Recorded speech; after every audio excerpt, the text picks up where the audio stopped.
Hello War of the Visions fans, I'm Jackie Fox, and today I want to show you a combo that I first theorized several months ago. But very quickly I'm going to go through the challenger's stats, so pause if you need to take these in. I'm going to be discussing them during the fight and not right now.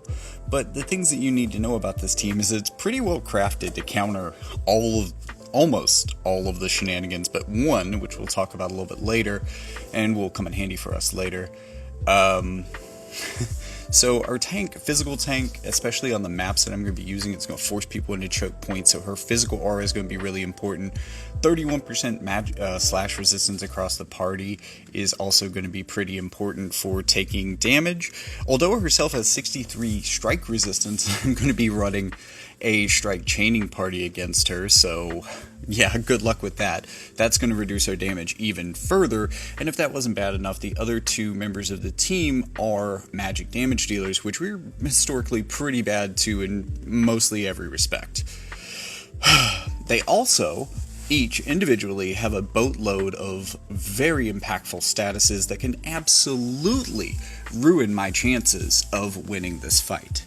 It is pretty difficult to think of a team that would be better suited for dealing with what I've got going on, and if that wasn't enough, both of my DPS units here can put up a physical HP barrier. So even though I'm doing about as reduced damage as you can get, that isn't even going to happen for a while, and those HP barriers can also negate my follow-up damage as well if I can't do damage with the initial attack. So oh no, it actually gets worse, because although his unit attack resistance, being particularly good unit attack resistance tank, she is one of the best suited in the game to go up against follow-up damage. There aren't a lot of things necessarily that can resist this outright, and being an ice unit, she resists Shuriken especially well, even though she isn't really meant to go up against wind all that much. This also means that she has a pretty good matchup into Ashen Mont and his follow-up damage. Talking about these two teams more generally as we see them face off, the Gilgamesh, you might be thinking, is a really big deal, but unfortunately he's not very well reincarnated, as I only recently got him to 140 and kind of ran out of resources to keep going with him. On the other hand, Oldoa is probably sitting around 60, and Helena here is fully reincarnated herself. On the other side, I don't think I put any real reincarnations into Uriel, maybe 5. Veritas of the Earth is fully reincarnated, and I think I have maybe 10 to 20 on Ashen Mont. So the strongest characters on either team, the newest characters of either team, give or take Veritas of the Earth, are basically unreincarnated. So this isn't necessarily the most high-powered matchup, but even though the team that you're seeing us go up against, us being the Earth team that has the build that I want to show off to you, the team that we're going up against maybe isn't one that you see a lot, but I think that it has a ton of good meta matchups, and maybe if it is built out a little bit more than this, it could be really dominating. Meanwhile, the team I'm going up against it with is basically the best I can do, because that account is a strike account that happens to have Ashen Mont, and this is its best countermeasures to lightning teams in general. And I do have some strike and knight cards that are working for both, but mainly the VCs on this other team are strike, so they're not even supporting Ashen Mont as much as they could have. And I don't think anyone is going to say that Uriel is really meta-defining. In fact, even in this matchup, her ability to give courage removal to people is easily countered by Gilgamesh and his ability to protect courage with Seeking Plume, as that will usually land before she gets in range or someone else gets in range to remove people's courage. We will see ways around that as we play in manual, but in auto, there's a lot of technical aspects of this team that, a lot of counterplay that you have to consider that auto really isn't going to deal with. And in addition to that, since there isn't a long setup on this map, there really is no way that auto is going to be able to effectively give Mont 3 buffs And that's going to mean that he's not going to get off the full combo that I'm trying to show off here. And considering just how bad this team's matchup is into the team that I'm going to be running them into for the rest of this video, well, we are going to need all the help we can get, and executing this combo is basically going to be the only way to win this fight. So we're going to be winning this fight on the strength of a very particular combo, and as soon as I get to show you some of this in manual, we'll start to see what that might be. But for right now, let's let this fight continue playing out just to see how things go. Right now we do have them stun locked down, and we are doing considerable damage with our follow-up skills. They got a good heal off. I don't think Helena was able to get her barrier up either, so she's taken a considerable amount of damage. That could have been better again with better buff management. Playing that in manual, if this was manual versus manual, it might be very hard for the Earth team to win.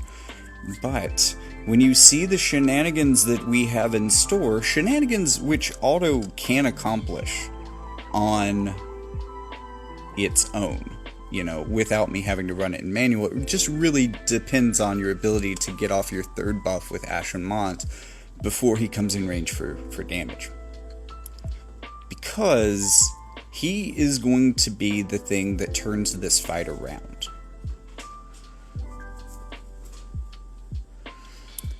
The downside to this combo, though, is that it's going to require a very specific piece of TMR armor that was also from a 100 cost character. This was when I first theorized that this would be a really powerful TMR. And I don't think that there is anyone in the game who is set up to use this as effectively as Ashen Mont. And in my Faith video, I talked about how when Helena the Black Rose first came out, the strongest tank in the game was King Mont, who had just come out before her. So in a way, he was one of the only characters that would be able to stand up to her, really. And I noticed, this was on the Canyon map specifically. If you want to go back and check out that map and see kind of what I'm talking about here, the way that certain slot Helenas lined up, they would always get in range of Mont's, like, disabling Claws of the Lion, or Fangs of the Lion, whatever that was called. She would always line up for that before she could deal damage to him, and if he was slower, and he usually was, I think, he would usually get in line second. So I noticed if I bumped his faith up about as high as I could, sure, he would take more damage ultimately, but I had other countermeasures. I was using 9S at that time to raise his spirit, and I was raising his elemental resistances with Mercy's Grace, so I had a number of countermeasures up that I could survive a little bit of that extra damage. But with high enough faith, I was getting like a 56 or higher % chance of disabling Helena on that hit, and if I could do that, I won the fight. Right? Status can be really important in this game, and there can be situations where, you know, I usually wouldn't recommend, even if you're running like HP draining on him, blood sword, all of that, that you necessarily raise his faith all that high. But for this particular build, this might actually work to give him a really effective countermeasure in a situation like this. So I'm not going to move here so that I can conserve my CT. I want to be able to pop out after using this. I want to be able to accelerate through my buff rotation, but I also don't want to get him in range to start taking damage too early either, which is going to kind of cause me to overextend these two units, and they're not good at taking that. So unfortunately, I have to basically deploy them as a distraction. So Mont is even more going to have to make a comeback in this fight, but with his next buff turn rapidly approaching, you're going to see the way that we're going to do this, and we can finally start to talk about the combo, because Mont is a pretty unique unit, and there's another part of this combo which should be a thing. I think it's a thing, but I've never seen it actually happen. It won't happen in this video, but in theory, there are two reasons why Ashen Mont is the best character to use UR Dario's armor. he has an increased chance of being able to apply silence. So the relatively small chance of applying silence with every hit on his skills is going to be boosted as long as he has AP Restore up. This is meant to work with his kit already, and he has a skill that will even further boost his chance of landing silence, because it will basically, while this buff is active, apply 2 separate chances of silencing, and both of those should be rate boosted. So you should have incredibly high chances of busting through people and inflicting silence on them. Now we're trying to open up with Uriel, just giving her something to do while people are coming in range. Not working great. You can see that that strike resistance and that aura really coming into effect across the party. Uriel is now down with counterattacks. So this would be a good time to try to stall them out, and while they're stalled, I have an opportunity to bring Mont in and silence as many of them as I possibly can, which could be all 3 of them. But if I want to narrowly target them, I could increase my chances by targeting only 2 of them with the skill that has a chance to silence already, to get a double chance of silencing those 2 characters. Because he does have one AoE cross-shape skill that could hit all 3 of them in a scenario like this, and often does. Another theory, and again this is the thing that I've never seen play out, is that his follow-up hit should also carry a chance of inflicting silence, which should give him basically an extra chance of inflicting silence for a number of turns.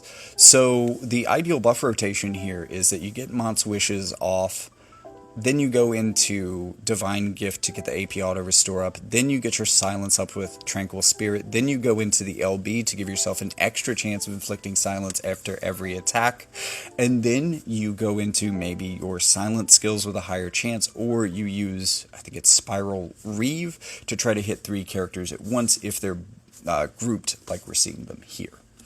So this can essentially stun lock a team of mages, because that initial stun is likely to hit them. And this is going to give you enough time to hit them a couple of times with Mont, and through those 2 times you should be able to definitely apply some silence to them. And if you can silence them, you've basically taken all of them out of the game, just long enough that you can probably catch back up. Uldoa, though, is still kind of dangerous because she has a magically based basic attack, so she's still going to be able to apply some damage, but if you have any form of damage mitigation going on, or any form of healing, even regen should be able to counter that. Gilgamesh, when he's silenced, is kind of even worse. I think Uldoa has a little bit of range, but being a sword unit, he can only attack things that are right next to him. So if you can engineer a situation where maybe Uldoa is between him and you, Uldoa will be able to attack you, but he won't. As opposed to him being closer than Uldoa, where he could attack, and then Uldoa would just attack over. Another thing that I'm going to be doing here to kind of influence things stronger in manual is I'm going to be moving my tank as far away from Mont as I can get him, to try to draw people over there, keep myself kind of opposite of him, so it's going to be harder for them to target both of us, especially with AoE skills. There is also an argument that running closer to him, especially if maybe I refresh his temper barrier, might also be strong, as it would give me resistance to AoE skills, because this is already going to be triggering units like Uldoa to try to target us with single target if she wasn't silenced. But now we've landed the silence on the whole party, and we basically won this. So congratulations to us. We are the winner, and we we only lost Uriel, and we didn't even take that much damage from our other characters doing it. They were comfortably able to restore themselves pretty easily. So yeah, this is a heck of a combo, though it does have its weaknesses. And this was another way that this team actually counters this, because they do have a countermeasure for this strategy, in that they can apply AP Auto Restore removal to their hits, I think through Gilgamesh. And that is going to, while it's not going to remove my additional chance of silence from Tranquil Spirit, and I am still going to have a skill that can silence, so I still do have chances and ways of silencing them, even without my AP Auto Restore. My chances are lower kind of across the board without that status effect up. So one way of solving this, and remember for this build you're going to be using a specific TMR, so let's try this out on a different map. I'm thinking the rear cathedral whatever is going to be a good one for this, especially if I set both teams a little bit off center. That should definitely ensure that they get like 4, maybe even buff turns, which might actually give me a really limited window of silence up. This may not necessarily be ideal, but I'm pretty sure that a map like this, even without using initial setup, should be long enough to be able to set this whole combo up in auto. But let me go ahead and get that set up. Okay, moving on into the match. I'm going to, well, I started this in manual so that I would be able to switch to manual and show you like some of the percentages chances, but I do want to see if this will work in auto, so I'm going to go ahead and shift to auto on my first turn and let that play out just to see if I can get the full buff rotation off and see if this build is actually like auto viable on any particular maps, because I think that this might be a really good long range anti-magic composition. Because I mean, you have to use Divine Gift. That's part of the combo. That's what gets you the silence chance up. And that could be, I mean, for Mont himself, even without this combo, that's important for him to be able to silence people, even with his regular skill, which he's okay with. Not the best, and if you run him at higher faith, he does get better at it. Although, this also means that he's more likely to be slept, or more likely to be frostbitten in this particular matchup as well. So it's a double-edged sword, as faith always is. But if he is deploying such an effective status against the other team, that can be well worth it. As my example between Mont and his mother earlier demonstrated. So we got 2 out of 3. It looks like everyone is still maybe a turn or 2 away from each other. I think I have too many buffs turned off on the other side. I've kind of manicured this team for shorter maps because we get a lot of that. But yeah, there's the Tranquil Spirit, so we made it. So this was still a tough matchup, I gotta say. This is the last fight I'm going to show you. And I actually had to do this a couple of times in manual to be able to win it, because there was a number of things that I needed to learn about what the other team was going to do. I had a couple of matchups where getting Mont in early, because I wanted to make the most of his turns of extra silence on hit, that just got his AP auto restore countered. And that lowered my chances of being able to land anything. I think I was sitting at like 41% for all of that. We'll look at how his silencing skill works, and if that gets kind of a boosted chance, or if the auto system or the prediction system like fully understands that he's getting 2 procs of silence on this, if that counters in, or if it's just like, well, you have 41% chance but 2 times in a row, you know what I mean? Or does it make that like 82%? Because if you factor in resistances, it doesn't really work that way. But it definitely increases his chances, and I want to see if that reflects in the percentage. Like, does it calculate the whole attack sequence out to say these are the chances? I'm not really sure, and I didn't look that hard at this video during editing, and I think I forgot to get footage of the other skill in the previous matches. So hopefully we'll get that here, and I'll point it out for you. Also, I'm getting my Fight Like a Pirate up before the Tempered Barrier, so the Tempered Barrier AoE effect lasts longer, as both of their DPSs are just powerful AoE units, and also ones that have some potential for, well, think Gilgamesh has some potential for penetration. Either of them do, wearing the right, like, espers and stuff these days. So, let's get Tranquil Spirit up. And I'm actually going to move over to the side. I do not want to get him in too early. I don't want to lose my AP auto restore. I also don't want to, if I still have the ability to remove courage on hit, I don't want that being sealed either. So I'm going to run a distraction, and just to make sure that they even target this distraction with their AoE skills, and you know, their patterns are going to hit these two instead of Mont, because I think Gilgamesh has a cross-shaped AoE that might be able to, in theory, hit both Earth and Mont, but I think putting Uriel back there is going to make him target those two instead. Also, although it's kind of helping me out here by moving him a little bit further forward, further offsetting the hate gradient thing that I've got going on here. Ooh, slash attack, pierce resistance rate. That's actually going to be pretty relevant for the matchup into Earth. Earth is not able to use Mantle Fortress at this level of HP. He has too much. But he can use Chakra and also heal Uriel. So I'm not in range here.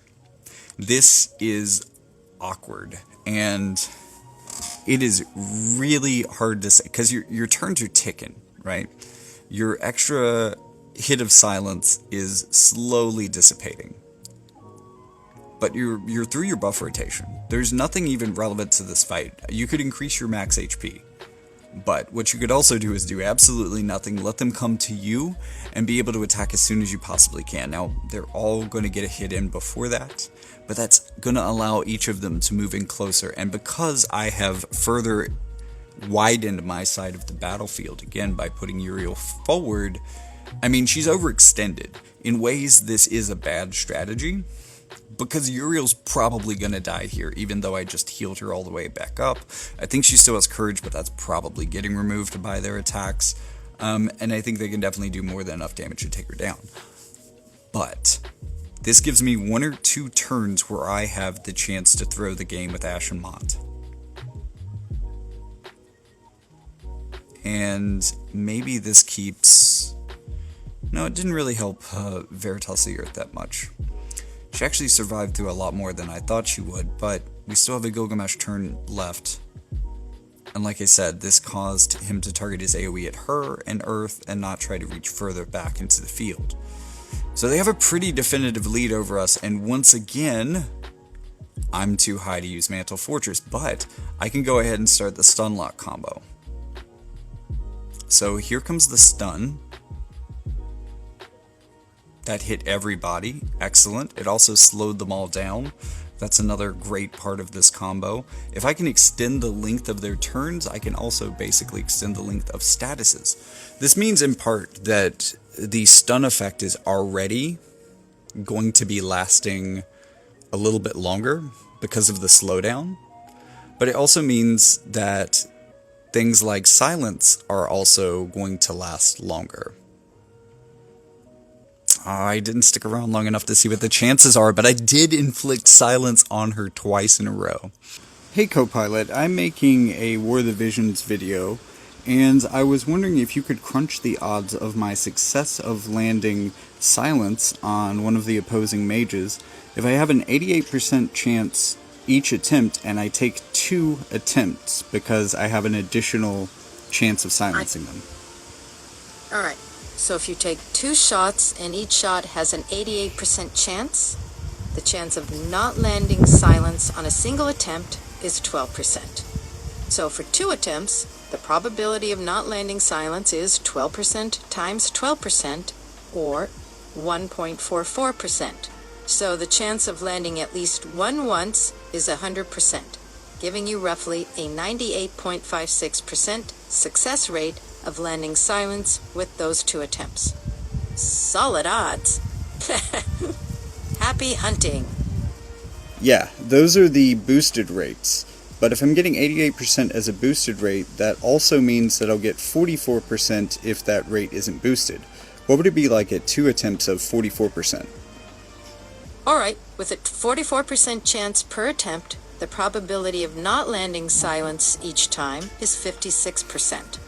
So for 2 attempts, the probability of not landing silence is 56% times 56%, or 31.36%. That means you have a 68.64% chance of landing silence at least once.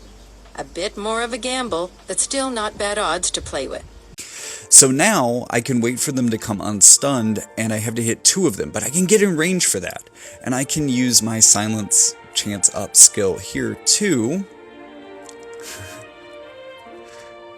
I just have to aim for these guys in the back row, but also, my LB is quite strong, and it looks like it's going to give me the power to power through Helena, so I'm going to use that instead. I'm not even going to check my chance of silencing them,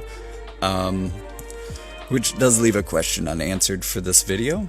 And editor Jackie, please rerun this fight again just to get a little bit of an answer to that question. Don't leave me wondering here. All right, what can he do? So I think Cragbash is my best AoE, doing pretty good damage to Gilgamesh. It lowers defense piercing rate, which is completely irrelevant for these 2 characters, but hey, it's the best thing I've got for hitting them, so let's hit them. Okay, we got some HP restore off of Uldoa, and a ping, almost 2k damage from her basic attack. Gilgamesh is still unsilenced, so AoEing us. Okay, Mont is still in this. Can we do it? We're probably going to want our highest chances. And at this point we only have a 41% chance, I think because my AP auto restore has been removed. But also that's kind of always what it says, so I'm not sure what and how much it's calculating here. Of course, at this point, my Tranquil Spirit might have also disappeared. Anyways, it took out Gilgamesh, so whether it silenced him or not didn't end up being a problem. With all that being said, thank you so much for watching. Remember that the free-to-play option for YouTube is to like and subscribe. And don't forget, it's important for this channel, just in case I say some foul words that YouTube doesn't like, to ring the bell so you always get my newest content. Also, I don't remember if I specifically mentioned this, but I think I did, or I think I started to. But Ramada's TMR somewhere else on this team gives you another source of AP regen, because it's not going to be possible to fit another one into Mont's kit with this setup. So you're either going to have to use his Divine Gift or that. Those are the only 2 options in the game. But because his Silence Up chance effect works as a passive that just can't be dispelled, it's always on him, if you can give him AP auto restore later in the fight, you will boost his chances of landing silence, which is great. And you know what else is great? Supporting the channel. There's a link in the description that shows you all of the other Jackie Fox content all over the internet, including books. That's how I make a living, folks. Please buy my books. That's the best way to support the channel. If you want to give even more money, because honestly, Amazon be sucking up the profits on my books, while it's not as satisfying as making a sale, you can also donate to the channel either through Patreon or Ko-fi. Now, right now, the War of the Visions community is looking pretty tight. It's hard for us content creators to find other ways to make these channels sustainable. And at times like this, we need your support more than ever. But I know, the game does too, and hey, it's not the most amazing economy out there, but for just $1, you can help this channel be more sustainable. And if you want to give that $1 every month, Patreon, and I think Ko-fi now, also Ko-fi have options to allow you to do that. And I'd be pretty grateful. You could also check out my Discord. It's kind of quiet, but if more people like you join, it won't be anymore. But also, if you're looking to get more rewards for Veritas of the Earth or Veritas of the Bolt, and you're below either 150 rank or 430-ish rank in the guild arena, then you should, if you're okay with this, at least, it's my opinion that you should, drop out of your guild and join Silkus, who is ranked about 430. If you want more rewards, that's higher than the rank of your guild, come on. If you're in a guild that is higher than rank 430, and I know at least a lot of you are, probably, you could also join Gasol Union, which is ranked about 150. We're not up in the tippity top, so it's not whale heavy, or, there's not required pulls or anything like that, or required wall teams or any of the annoying top level meta stuff. But you get pretty good rewards for Veritas of the Earth and Veritas of the Bolt, so it's worth checking out. Anyways, with all that being said, thank you so much for watching, and I'll see you in the next one.